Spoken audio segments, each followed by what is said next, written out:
รายการประเภทนี้เป็นรายการทั่วไปสามารถรับชมได้ทุกวัย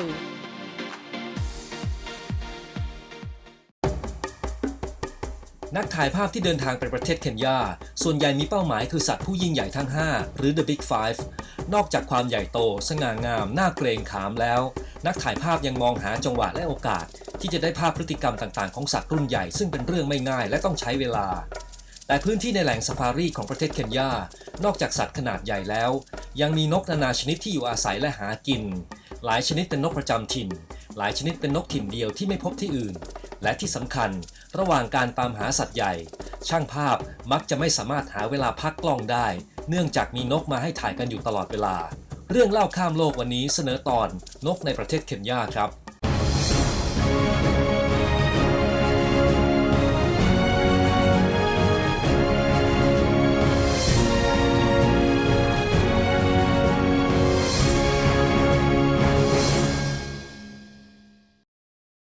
สวัสดีครับ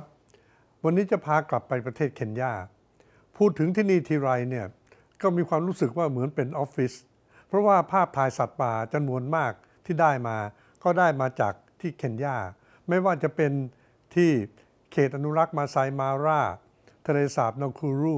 หรือเขตอนุรักษ์ซัมบูรูที่แห้งแล้งเวลาไปถ่ายภาพที่นี่ก็แน่นอนนะครับว่าช่างภาพส่วนใหญ่ก็จะมองหา The Big Five ไว้ก่อนซึ่งก็จะได้ครบมาทั้งหมดขึ้นอยู่กับว่าใครจะมีโอกาสและใช้โอกาสนั้นถ่ายภาพที่ดีออกมาแต่การถ่ายภาพสัตว์ใหญ่นั้นไม่ได้ใช้เวลาเพียงวันเดียวที่จะตามหาได้ครบทั้งหมดต้องใช้เวลาตลอดทั้งทริปครับคือประมาณ2 อาทิตย์และไปทุกพื้นที่ที่มีโอกาสแต่ในระหว่างที่เรานั่งรถตามหาสัตว์ใหญ่นั้นก็จะมีภารกิจได้พบนกชนิดต่างๆนับร้อยชนิดครับหลายคนบอกว่าไปซาฟารีที่แอฟริกา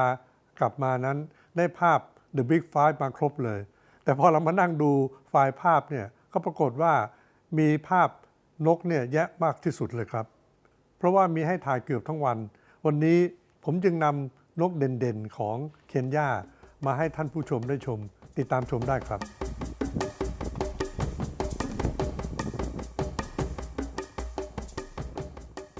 เคยเล่าเรื่องของนกกระสามาราบูให้ฟังเมื่อหลายตอนมาแล้วนกกระสามาราบูเป็นนกที่พบตัวได้ง่ายและมีจำนวนมากในทุ่งหญ้ามาไซมาราเพราะพวกมันเป็นนกกินซากซึ่งอาศัยในพื้นที่เดียวกันกับนกกินซากชนิดอื่นเช่นอีแร้งที่พบมากกว่า 4-5 สายพันธุ์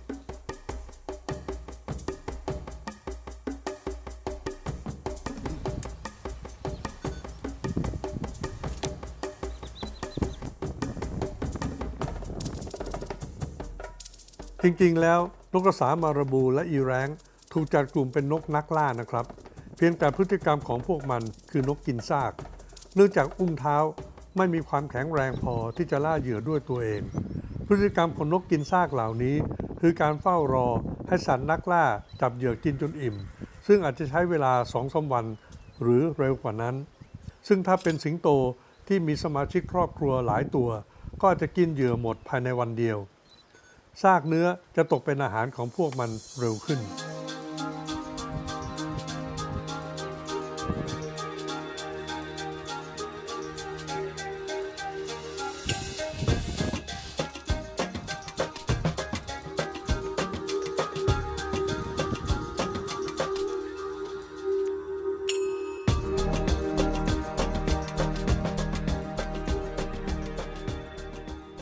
มีวิธีแยกแยะนกกินซากออกจากนกชนิดอื่นคือพิจารณาจากลักษณะของหัวและลำคอซึ่งจะไม่มีขนเพื่อความสะดวกในการมุดเข้าไปกินซากในโพรงเนื้อหรือโพรงกระดูกเพราะขนบริเวณลำคอและศีรษะจะเป็นที่หมักหมมของเชื้อต่างๆธรรมชาติจึงออกแบบให้พวกนกกินซากมีศีรษะและลำคอที่ปราศจากขน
ช่วงปีแรกของการทำงานในทุ่งหญ้าสวรรค์หน้า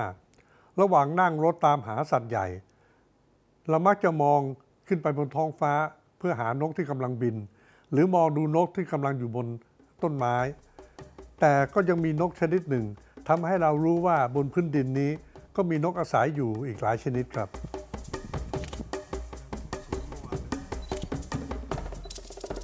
ขอแนะนำนกขนาดใหญ่ที่หากินบนพื้นตัวนี้ก่อนนะครับนี่คือนกเลขานุการซึ่งแปล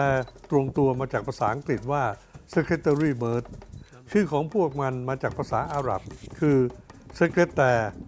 แปลว่านกนักล่าและเพี้ยนเป็น secretary bird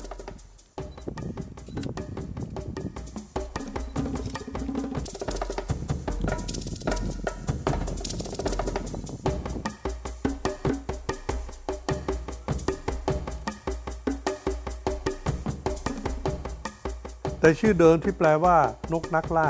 ก็พอจะบอกพฤติกรรมของนกชนิดนี้ได้อย่างดีเพราะวิวัฒนาการตัวเองจนหากินบนพื้นได้อย่างชำนาญนกเลขานุการมีความว่องไวพอที่จะจับหนูหรือแม้แต่สัตว์บินอย่างตั๊กแตน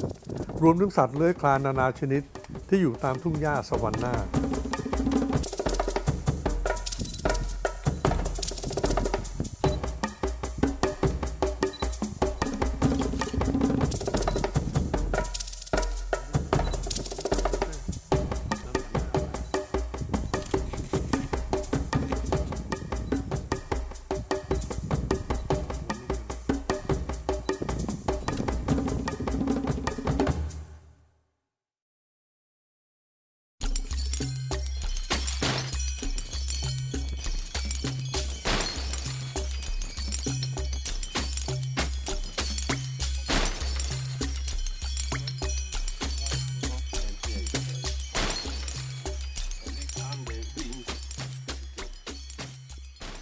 เวลานั่งรถอยู่ในทุ่งหญ้าซาฟารีเราสังเกตเห็นนกเลขานุการได้ไม่ยากนักเพราะว่านกพวกนี้เนี่ยมีขนาดใหญ่ครับถ้าโตเต็มวัยเนี่ยมีความสูงเกือบ1 เมตรมองเห็นได้แต่ไกล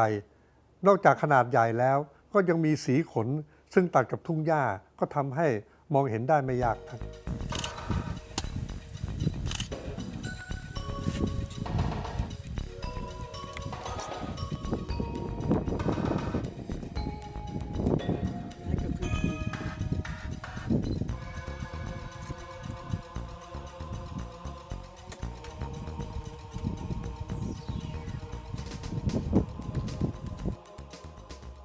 นกกระจอกเทศเป็นนกที่มีขนาดใหญ่และมีน้ำหนักตัวมากที่สุดในโลกตัวในภาพพบที่ทุ่งหญ้ามาไซมาราซึ่งพวกมันหากินได้ทั้งบริเวณทุ่งกว้างและชายทุ่งติดกับแนวป่าโดยไม่กลัวสัตว์นักล่าเพราะวิ่งได้เร็วเกือบ70 กิโลเมตรต่อชั่วโมงและยังมีพลังขาที่แข็งแรง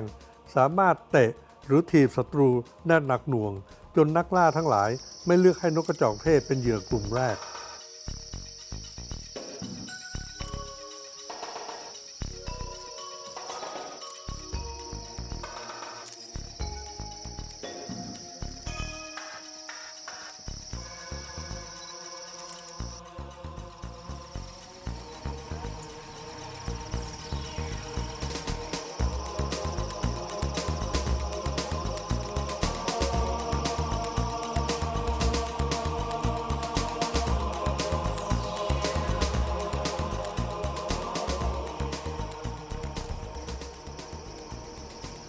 ภาพนี้เป็นนกกระจอกเทศที่ทะเลสาบนาคูรูสังเกตการวิ่งซิกแซกของพวกมันช่วยให้ปลอดภัยจากสัตว์นักล่ายิ่งขึ้นมาดูนกขนาดใหญ่ที่หากินบนพื้นอีกชนิดหนึ่งนี่คือนกบัสตาร์ดท้องดำหรือ Blackbelly Bustard ซึ่งเป็นหนึ่งในสายพันธุ์แยกย่อยของนกบัสตาร์ด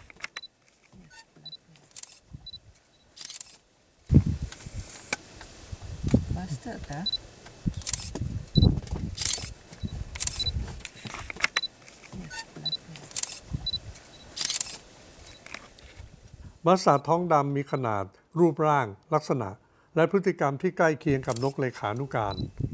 พวกมันหากินบนพื้นตามทุ่งหญ้าสวรรค์หน้าและพื้นที่กึ่งทะเลทรายเดินจับสัตว์ขนาดเล็กเช่นหนูแมลงสัตว์เลื้อยคลาน และยังกินซากสัตว์เหมือนนกกระสามาราบูและอีแรงสายพันธุ์ต่างๆ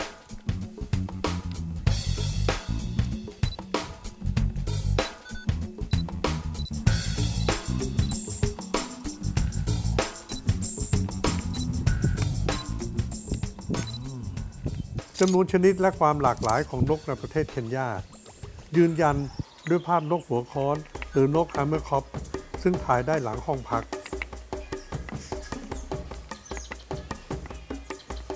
นกหัวค้อนเป็นนกถิ่นเดียวของทวีปแอฟริกาและเกาะมาดากัสการ์ชื่อหัวค้อนก็มาจากลักษณะของหัวที่ดูคล้ายกับหัวค้อน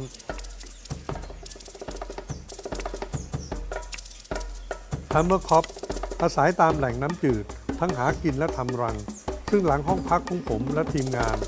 มีลำคลองธรรมชาติสายเล็กๆจึงเป็นที่อาศัยที่เหมาะสมของพวกมันขณะพบตัวนกหัวค้อนตัวนี้กำลังหาเศษวัสดุไปทำรัง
เคยเล่าเรื่องอุทยานแห่งชาติทะเลสาบนาคูรูและเรื่องราวของนกฟลามิงโกนับล้านที่อาศัยอยู่ในทะเลสาบเพราะที่นี่เคยเป็นแหล่งอาศัยที่สมบูรณ์มากแต่หลังจากเหตุการณ์น้ำท่วมครั้งใหญ่เมื่อ2 ปีที่แล้วทำให้ระบบนิเวศในอุทยานแห่งชาติและทะเลสาบเสียหายอย่างหนักนกฟลามิงโกเหล่านี้จึงต้องอพยพไปสู่แหล่งอาศัยแห่งใหม่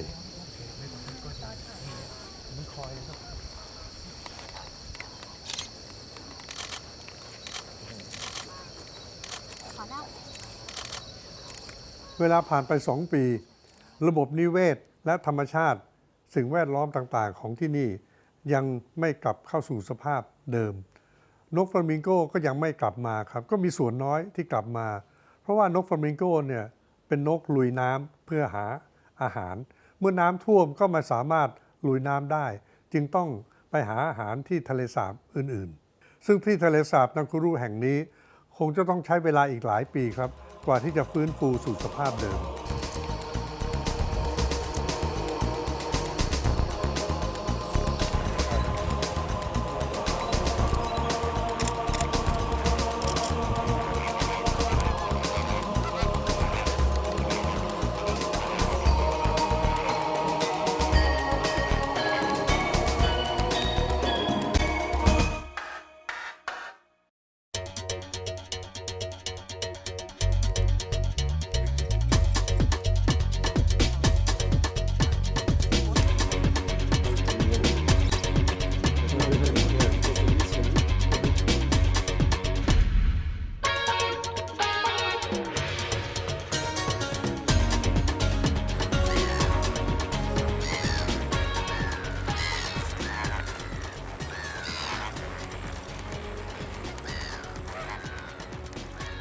ที่อุทยานแห่งชาติทะเลสาบนาคูรูนอกจากนกที่โดดเด่นที่สุดอย่างฟลามิงโกแล้วยังมีนกน้ำขนาดใหญ่อีกชนิดหนึ่งที่ได้พบคือนกกระสาปากอ่านหรือ Saddlebill Stork ซึ่งมีจุดเด่นอยู่ที่ปลายปากสีแดงสดตัดกับหน้าผากสีเหลืองขณะที่สีขนทั้งตัวเป็นขาวกับดำทำให้จดจำได้ง่าย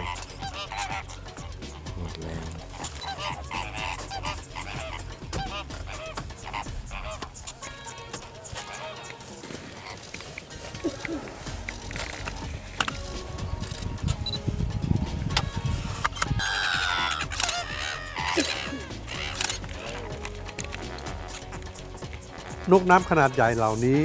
หากินในบริเวณเดียวกับนกฟลามิงโกนับล้าน โดยไม่ต้องแข่งแย่งพื้นที่หากินหรือไม่ต้องมีการประกาศเขตแดนเหมือนสัตว์บางชนิดเป็นสิ่งยืนยันได้ว่าในทะเลสาบนาคูรูมีความอุดมสมบูรณ์มากพอสำหรับนกน้ำจำนวนมหาศาลผลจากน้ำท่วมใหญ่ทำให้เกิดการสูญเสียต่อธรรมชาติในทะเลสาบนาคูรูทั้งระบบ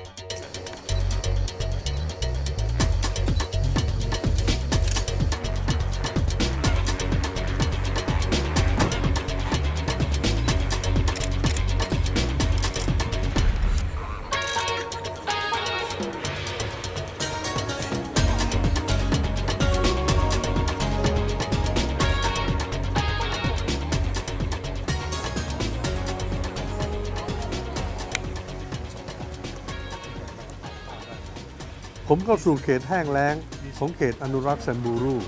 และพบนกขนาดใหญ่หากินบนพื้นอีกหลายชนิดขอแนะนำตัวนี้ก่อนนะครับ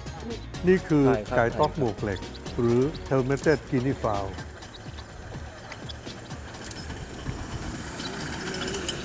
ไก่ต๊อกหมวกเหล็กมีจุดเด่นที่หงอนบนหัวซึ่งมีความแข็งคล้ายกับพวกมันใส่หมวกไว้ตลอดเวลาซึ่งไม่พบในไก่ต๊อกชนิดอื่น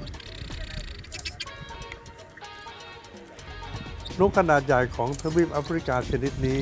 ใช้เวลาส่วนใหญ่หากินอยู่บนพื้นเดินหากินกันเป็นฝูง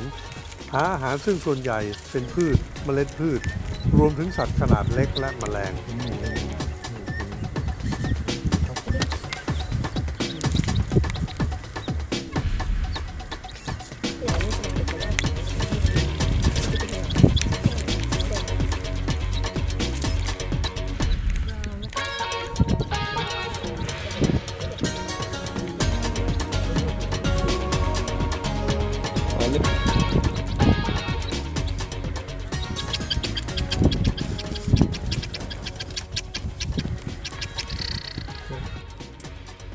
และที่แซมบูรูก็เป็นที่อาศัยเพียงแห่งเดียวของไก่ต๊อกอีแรงซึ่งมีเอกลักษณ์โดดเด่นน่าจดจำไม่แพ้กันเพราะมีหัวล้านโล่งและปากเป็นจะงอยเหมือนอีแรง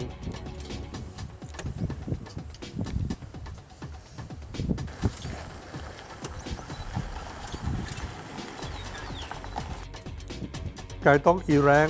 ถือว่ามีความสง่างามกว่าไก่ต๊อกชนิดอื่นเนื่องจากขนแผงคอที่มีสีน้ำเงินเป็นเหลืองโดยเฉพาะช่วงที่โดนแสงแดดจะสดใสเป็นมันเงา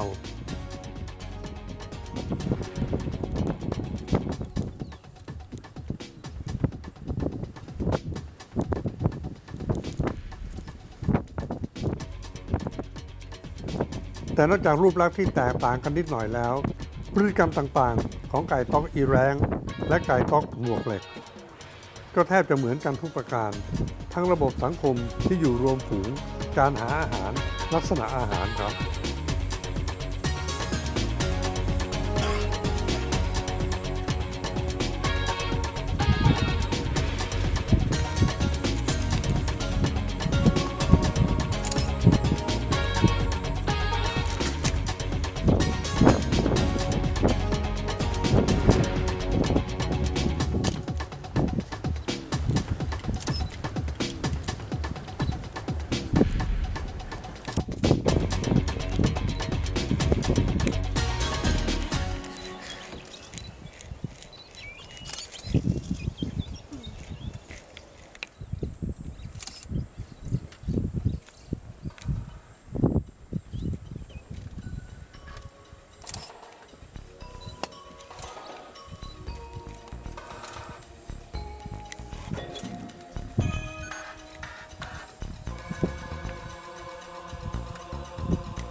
ถึงแม้ว่าประเทศเคนยา